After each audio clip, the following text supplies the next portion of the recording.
Emotions at their basic are data, they're information. If we know that somebody is feeling angry, we know that that can impact the way they go about doing their work. If you're angry, we don't make our best decisions when we're angry. We're often rash. If somebody's feeling anxious, that can narrow their thinking. It doesn't allow them to be as creative and innovative as they could be. So by not addressing the emotions that people are feeling in their workplace, we're actually hindering performance. Hi, my name is Anita Nowak, and I'm the author of this book. Welcome to Season 12 of Purposeful Empathy, a show that is dedicated to amplifying the voices of people from across the globe who understand that the world needs more empathy and are doing something about it. Thanks for watching. Enjoy the show.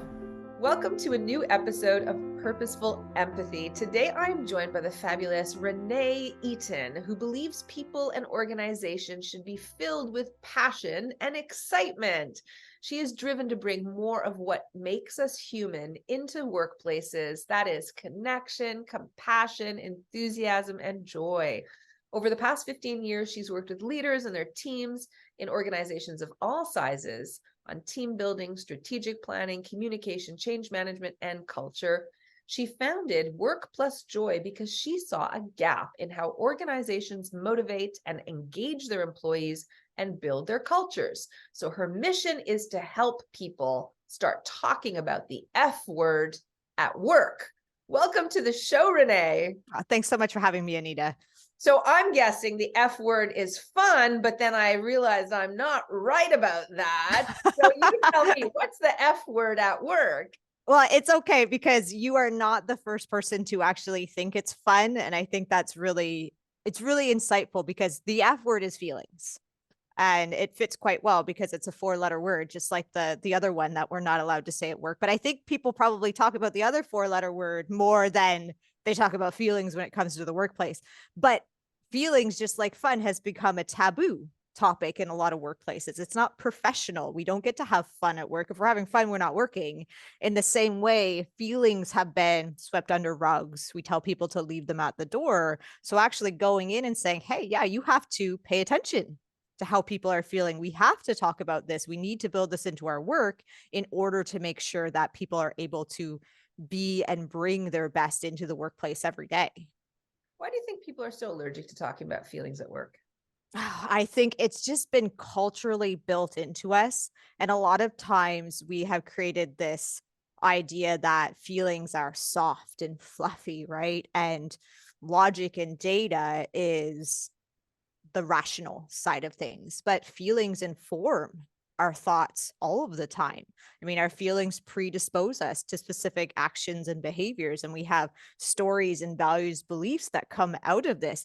People don't think motivated, they don't think determined, they feel these things. And on the flip side of it, they also feel unappreciated and they feel incompetent or they feel excluded. And these all interplay into how we build our cultures and what type of success that we have from that. Okay, so I did an interview a long time ago with a woman named Mary Gordon, who Mm. started an organization called Roots of Empathy that Oh, brings yes. babies into classrooms, right? Love And it. she talks about emotional literacy and helping Yes. children learn how to communicate their feelings. And in the act of being able to communicate their feelings, they also are able to understand what other people are going through. Anyways, the whole program kind of elevates the classroom and the school context to one where kids are caring and concerned about each other, as opposed to where sometimes there's bullying and other sort of antisocial behaviors that kind of kick in. I wonder if you are advocating for emotional literacy among leaders and among Yes. professionals, and what does that look like? That's exactly it, is that a lot of us don't have the words to actually describe how we're feeling. I remember reading about a survey that Brené Brown had done with her team. And over the course of 5 years, they'd surveyed 7,000 people. And people could only recognize 3 emotions as they were feeling them: anger, sadness, and happiness. And when you think of, even if you were to ask people to list out, emotions, you might get, you know, 10, maybe some people would be 5, maybe you'd get 20. But when you look at just the words we have for emotions, I think the last one I heard it was like 43,000. Wow. 43,000. And so you think, well, how do I respond to somebody that I think is angry versus how do I support somebody that I think is irritated? Like there's a big difference between them. But if we don't have that nuance in our emotional literacy, for me to look at how you're reacting and think Anita is irritated versus only thinking I only have the word for angry. I Mm, don't have the ability to go granular with that word. So how I'm able to support you, or even emotion words that leaders might not even have for somebody who's feeling excluded, or for somebody who's feeling lonely, or for somebody who's feeling disappointed. yeah. We support people in different ways. So if we don't have the ability to name it and then recognize it, it's more difficult for me to be empathetic towards you. I Yeah. can't provide you with that support that you need in those moments. And in our workplaces, we don't even talk about it. So like we don't even give people the opportunity to try to figure out this is how my work is making me feel in these moments. Yeah. Or this is how this meeting makes me feel so that we can support people as they're going through their work processes. Got it. Got it. And I think the book that you're referring to by Brenda Brown is Atlas of the Heart, right? Yes, I love Atlas of the Heart is such a great book, such a great tool because not only does it give you the words, but it tells you about how people might be predisposed to act in those moments or what they might be thinking or how they might how those things might then impact the stories they're telling themselves. Sure, sure. So we'll include information about that book in the show notes. I want to ask you about any pushback you get. Often I am told by organizations, oh, we're a high, we're what's the word that they use? Not productivity. We're a high performance culture. Yeah. And all of what you're describing around empathy sounds really lovely, but I think it's going to slow us down and we're not going to achieve our KPIs. Like we have business Mhm. goals, we have metrics, Yes. So what do you say about that? Like touchy-feely feelings, like sounds great, something HR should take care of, Yes. but Poor HR. right? Well, the thing is emotions are data. And so when you get into an organization that is like, oh, that's the soft side, that's, fluffy, emotions at their basic are data, they're information. If we know that somebody is feeling angry, we know that that can impact the way they go about doing their work. If you're angry, we don't make our best decisions when we're angry. We're often rash. If somebody's feeling anxious, that can narrow their thinking. It doesn't allow them to be as creative and innovative as they could be. So, by not addressing the emotions that people are feeling in their workplace, we're actually hindering performance. We're Right. not allowing ourselves to get the best performance out of people, and we get people who are burnt out. Because when people are continually trying to suppress their emotions, not show them at the workplace, they have to do a lot more emotion work in systems that aren't supporting them. So we get people who become burnt out and not being able to be their most productive, their most creative, their most innovative, or collaborate with team members in a way that's most effective. Right. So we've just lived through 3 years where everybody is burnt out Yeah. by the change and the stress and anxiety and everything that COVID brought. So what do you say to organizations where it's like, oh my gosh, now we already had our business to manage, and now we have to manage people who are going through all this like global pandemic stuff. We need a reprieve, and now we have to still tend to their emotional needs on top of that. What do you say to that? If you don't, it's going to come back at you anyways. Like that's just the way it is. We cannot strip people of their emotions. Emotions are what make us human, and if we continue to ignore them, they're just going to come out in all kinds of different ways. And it doesn't have to be big. Like I think a lot of times when people think about emotional culture, they think it has to be these big programs or initiatives. It isn't. It's just the small things of checking in on people, asking them how they're feeling, or when we're talking about changes or designing new processes. How is this going? What's the emotional impact of this on people? Mm, And if we think that it's going to go this way or that way, then we can provide them with ways to manage or cope. People want to talk about their feelings at work. Oftentimes, they just don't have the tools or the permission to do so. So when we start giving them that space, we start giving them the emotional vocabulary to do so, then we can start getting that input out of people in order to make sure that we're moving in the right direction. But if you don't do it, it doesn't make it suppressing it, that the whole idea of suppressing the emotions, it just ends up most of the time making them stronger emotions. So Right. we get somebody who feels irritated. I don't know why I'm stuck on irritated and angry today. There's so many other ones, but you get somebody that's feeling irritated and we push that down. You can't be irritated. It doesn't mean it heads out the door. Like I actually like to look at it if you're in a room with a bunch of people and a small fire breaks out and you notice the small fire and you're like, there's a fire over here, but nobody else hears you. And you're like, well, okay. And the fire gets a little bit bigger. So you get a little bit louder. Nobody listens to you. And then the fire is spreading all over the place. And that's when you start shouting, right? And you start waving your hands around. That's what happens with our feelings too. So when Yeah. people feel like those things that they're going through at work are being ignored or suppressed, or they're not able to talk about them, it doesn't go away. It starts popping up in all of these different areas throughout the organization. And I bet the same thing can be said about sort of the political landscape, right? If citizens don't feel heard, then guess Yes. what happens? Yeah. Okay. Well, we know where we're going to go with that. So, I'd love to just understand from your perspective what an organization's emotional culture is. Like, how can you gauge that? What does that mean? How can you shift it? Right. So when we talk about cultures in organizations right now, a lot of times what we're talking about is cognitive culture. So cognitive culture is your mission, your values, your vision, your norms, all of the ways that we expect people to think and behave when they're at work. So it's the things that drive what you do, your systems, your processes, practices. Often the cognitive culture is communicated through words. So we talk about it verbally in team meetings. We might have a poster in the wall. We have our mission on our website. The emotional culture is the emotions and feelings, including our fears that we experience while we're at work. So this includes everything that leads to people feeling comfortable expressing them or feeling like they've got to bottle them up inside. Sigal Barasaid has done a lot of work in this area. Her colleagues continue to do so. So our emotional culture shows up in micro moments. So we recognize it in somebody's facial expression in a meeting or the body language of people that are standing in the hallway talking to one another. It's our rituals. It can be our decor. It can be our routines.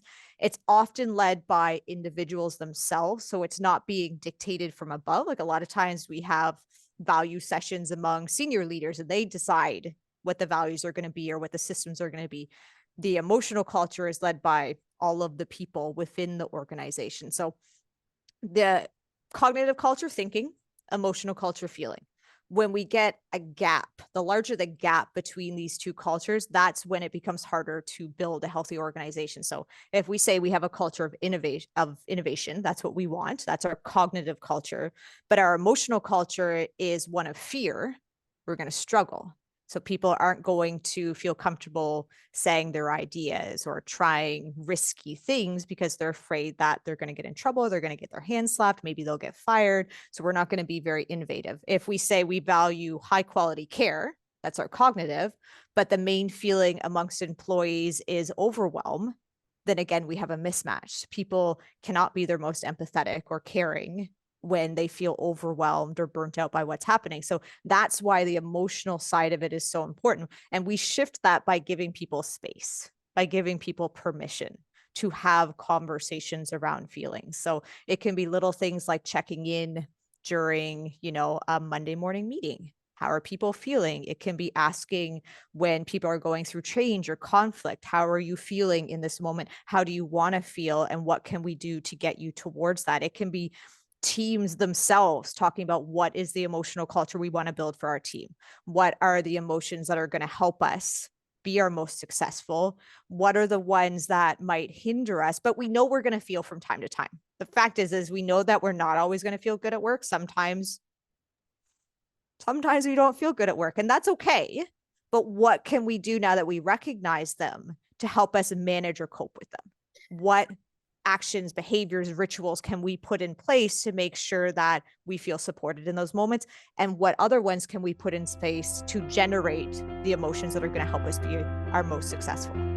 Hey there, I don't mean to interrupt a fabulous conversation. I just want to draw your attention to the fact that there are so many other great conversations on my YouTube channel. Over 120 episodes with already 25,000 views, completely organic. Thanks to you, my listeners, viewers, watchers. Please subscribe. The world needs more empathy, and you have a role to play. So I'm curious because one of the mandates that I worked on, which was helping an organization develop a culture of empathy, was a Mhm. med school overseas. And they initially wanted to help me integrate more empathy in the curriculum for their physicians or their Mhm. soon-to-be physicians. And I said, that sounds great, but how about having more of that exist across the organization, starting from the top, so that it's not just as far downstream, it's like across the entire organization. They bought into it. We did some empathy sessions, and one of them was a design session. And I asked a bunch of questions on how the organization could provide opportunities for self-empathy to show up. What would that look like?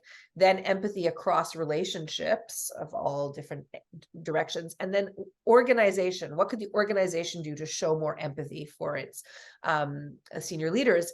And there it was interesting because 3 out of the 5 breakout groups all pointed to the same thing that could be changed for them to feel more empathy from the organization. And that was to create a staff lounge.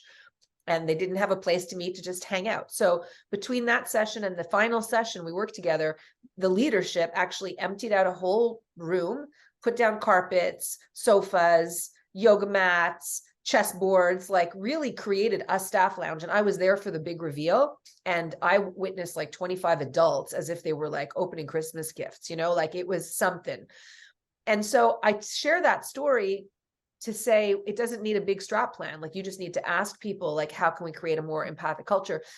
So that makes it sound simple, but what happens if, so for example, right now, there's a mandated return to work situation in a lot of places, and a lot of employees are finding the hybrid workplace like much better for their overall lifestyle, and there's a natural tension.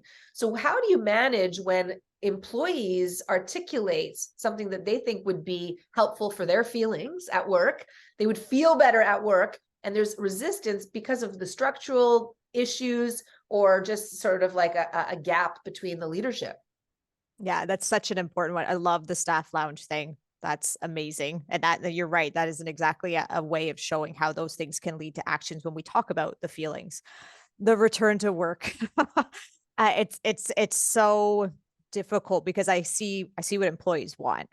And when you look at the feelings, you're looking, and a lot of times people are talking about it as a way of flexibility. When I look at it, I think the word that we need to probably be using is autonomy. People are looking for autonomy, and it's a core aspect of motivation when you feel like you have choice and freedom over how you do things. And then when you're being pulled back into an environment and you feel like you're losing that. And I think that you're right, there's the gap there.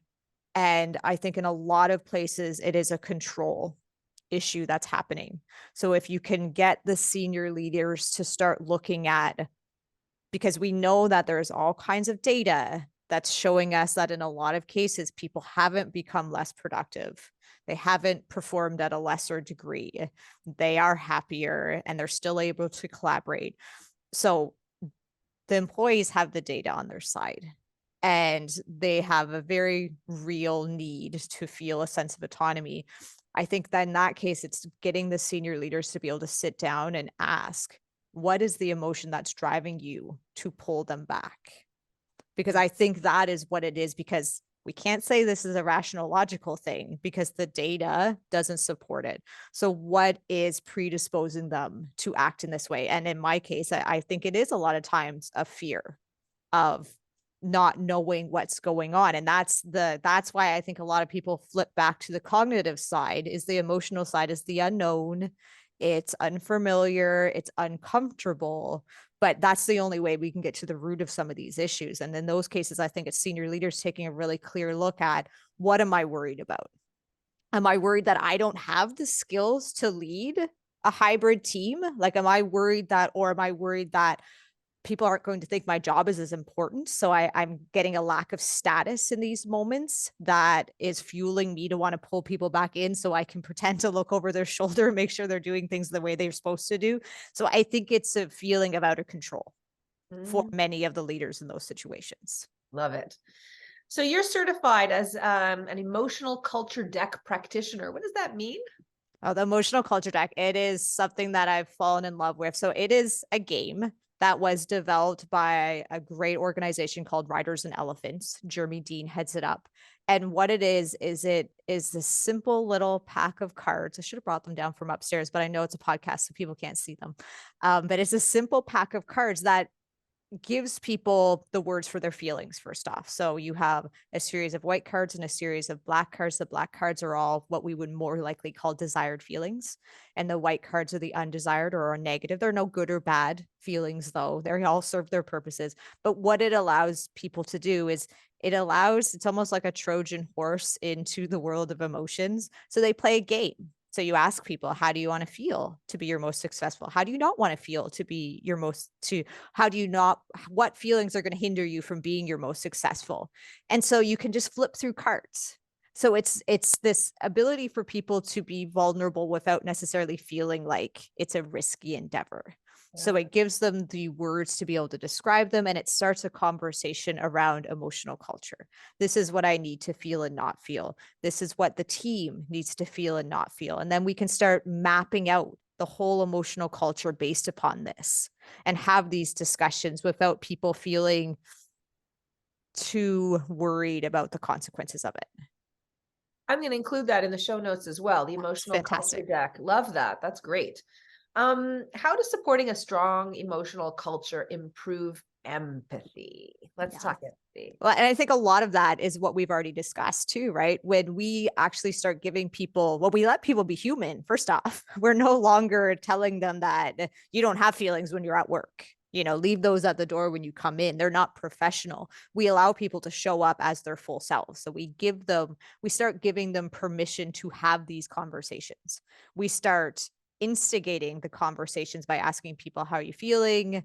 What's happening with the work? What does that impact does that have on you? We start giving them the tools to be able to have those conversations with one another, to recognize what's going on. When we're setting up our cognitive culture, even in itself, we can start integrating the emotional culture into it. So when we're setting up systems and processes, or when we're making changes, we can ask about the emotional impact this is going to have on the people on our teams. And we can start training leaders to look at that emotional side, to lead with more empathy within their teams, to recognize what role they're going to have in that. Even things like emotional contagion within workplaces, when we mimic the facial expressions and the body language and the tone of other people, and then we feel their emotions and they spread throughout that. So, I may show up to work feeling fine, but if I have a teammate that has a presentation that they're going to have to do and they feel anxious and I'm around them, and then all of a sudden I start feeling anxious, that allows me to recognize that, oh, maybe this isn't me, maybe this is them, and maybe I need to go and talk to them about it. If I don't have that understanding of how emotions can spread, then I'm just now an anxious person and that's impacting my work. So it allows us to work with other people. And a lot of the work that people are doing these days is emotion work. When we have to collaborate with one another, and when we have to have Zoom meeting after Zoom meeting, when we have to have the impression management of working with people, a lot of that is emotional labor that we don't recognize within people. So we can start putting in those practices. I see a lot of organizations where they don't allow their meetings to go back to back anymore. So people can have that breather, because we end up with people who are burnt out, and burnt out people have a very difficult time being empathetic or even kind. I know Christine Porras does a lot of work on incivility. And one of the major causes of rudeness in workplaces is people feeling overwhelmed. So we don't have that capacity to be empathetic and to be kind with one another because we're just tired. Yeah. Yeah. I also think, I mean, in one of the processes, when I talk about becoming a more empathic leader, I talk about as a very first starting point to actually have self-awareness about how we are ourselves feeling in any given moment. And I think so much of our culture and the way our education has unfolded is that we spend most of our time in our heads, and we, are listening to our thoughts, and we're reacting to our thoughts without paying attention to the emotional intelligence that our body has. Like when our bellies are full of butterflies, or we're breathing shallow, or we're thirsty, or cheeks are like, there's a lot of signals that our body is sending to tell us how we're feeling, but we're not in the habit of discerning, oh, that's how I'm feeling right now. Just to have that self-awareness is a big piece, I think, of having the capacity to manage other people's feelings too, because you know your own. Yeah, 100%. And the whole idea of when you can recognize that, I think of the name it to tame it, right? When you can recognize what's happening in your body and attach a label to it, and it allows us to become calmer. It Yeah. allows us to get that space and that clarity around what we're feeling. I have two daughters and they're so tired of me because they'll come home and they'll talk about something. I'm like, how did that make you feel?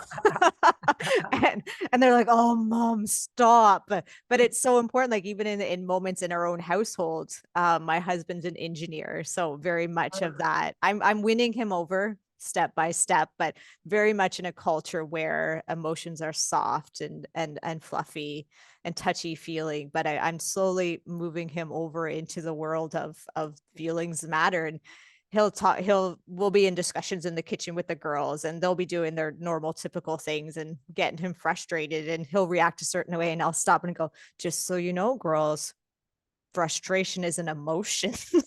Daddy's being emotional right now. So you're right. Being able to recognize when those things are happening is so important. Yeah. To then we get that chance to slow down and go, oh, I'm feeling this way. How do I want to react Yeah. with that feeling rather than just jumping right into the behavior? Yeah.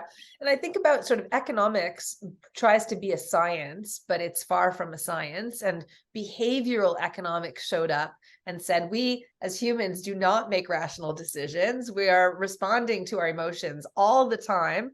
And that's found a place. And so I think this work that you're doing is so important. So I want to ask two more questions before we say goodbye. At a strategy level, I would just love to know some ways that organizations could start improving their emotional cultures, and by de facto, obviously, increase empathy. Yeah, so the work that I do with organizations is strategic in a way, and it is the fact of actually mapping what the emotional culture is. So being able to sit down, whether it's at an individual team level or at an we've had organizations that map their entire emotional culture. So they will sit down with a senior leadership team and go, based upon the work we're doing, based upon the industry we're in, the people that we have, what do they need to feel in order to be able to do their best work? So because our emotions are going to generate motivation. Yeah. So there are specific things that, depending on the organization you're in, whether it's, healthcare where you need high levels of empathy, or whether it's in the high tech where you need people to feel innovative, they need to sometimes feel rebellious and free to take those risks. So what are the emotions that we need these people to feel? And then what are the aspects of their work that we know they're going to feel some of these undesired ones? And they map them out on both sides. And then they look at ways of how we're going to recognize when people are feeling these things, and how are we going to recognize when they're not feeling the things we want them to feel. And then what are the things, the systems, the processes that we can put in place to support them? Like you talked about with your student lounge, having that lounge areas for people to be able to decompress. Yeah. And show the emotions that maybe they need to vent or unleash sometimes, or feel cared for. So it is taking we are taking a strategic look at emotions. We're taking the time to talk about them and see them as just as important as our finances. Yeah, and that could be applied to the family as well. Well, you can totally map the emotional culture for your family or in a classroom. Yeah. Like any of these situations where people are gathering, they have things that they're feeling and that they're going to impact them. Oh, fascinating. So Renée, I always ask my guests at the end of our podcast chat, so I'll ask you, can you remember a time in your life where you were on the receiving end of empathy and what that meant for you? Such a big question because I know that people show empathy to me all the time. But if I were to think of a specific instance, so as I said, I have two girls, they're 12 and 14 now, and they've been going to the same daycare for, oh, since they were babies, since I dropped my first one off when she was a year old there. And in the last couple of years, they've had uh, early childhood education provider. She's a young woman. She's fantastic. And before my daughters were born, my husband and I, we had a son who passed away as an infant. And so it's one of those things where grief as an emotion is something that our society is not great at dealing with. So that's one of the ones that a lot of times we like to tidy to the side after a while. But this person is so lovely. My daughter mentioned her brother because we've always been very open. We celebrate his birthday. We do all those things and we have pictures around the house. So they've always known since they were little that they had a brother. But my younger daughter mentioned it one day to this woman and she talks about him all of the time. She'll mention him. She remembers his birthday. Like, it's one of those things where the first time she was like, "Oh, Kira mentioned that, Desmond's birthday was coming up." And that was the first year, but she remembered it the next year. And it's just so nice that I know there's lots of parents out there who have gone through the loss of their children, and to hear their names mentioned and to hear important dates about them remembered is just something that's so lovely. And every time she does it, you get that warm little feeling in your stomach that just makes you think what a wonderful person you are, that you take the time and you feel comfortable doing this for someone else. So your son's name was? Desmond. And he was born on He what was day? born December 14th. Yeah. Wonderful. I'm so sorry for your loss. Oh, thank you. Thank you very much. What a lovely story that this woman is still bringing up his name. She remembers his birthday. That's a very touching story. And I'm glad that your daughters feel his presence as a result of that. So, wow, thank you for that. I never know what kind of story I'm gonna hear when I ask this question, but I always like asking it because I think for me, doing these interviews has become such a joy in my life to just be grounded in like why I do the work I do and how important empathy is. And there's all these sort of kind of very close cousins to empathy. So joy and optimism are two conversations I've had today. Feelings obviously matter to empathy. But this very last question is kind of always one that that leaves me feeling anyways, that you never know how much impact we can have on someone else's day or life by turning up the volume of empathy. And so I guess that's the invitation always at the end of this conversation, is to invite not readers, but listeners and viewers to think, well, what can you do today? So thank you for sharing that, Renee. Oh, you're very welcome. And thank you for having me. It's such a fantastic thing to be part of. Yay! So, well, thank you for watching, listening. We'll see you next week at Purposeful Empathy. Thank you so much for watching an episode of Purposeful Empathy. If you enjoyed this conversation, subscribe to the channel and also consider picking up your copy of Purposeful Empathy. It's an invitation to dial up empathy in your life. The world needs more empathy. We need more empathy. What are you waiting for?